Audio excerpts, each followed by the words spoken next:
شیخ میگه سال گذشت، بعد از سال دیگر یک تماس آمد، باز در یکی از تلویزیون ها میگه به من گفت السلام علیکم و رحمت الله و برکاته، بسیار شاد.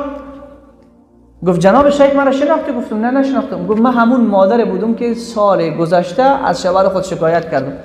میگه برش گفتم خود زندگی تو این چه قسم است دخترم؟ گفت خدا به شما عزت بده، شوهرم الان نمازخوان است و مؤذن مسجد شده است، نمازم میخونه، مؤذن مسجد شده و 5 تا اولادکای من که از کلش قرآن میخونه، شوهرم شروع کرده که حافظ قرآن شود. گفت دعا کردم الله برش هدایت نصیب گردانید. شک نکن، دعا تیریست که خوب هدف نشانه میگیره، ولی خود آماده دعا بکن.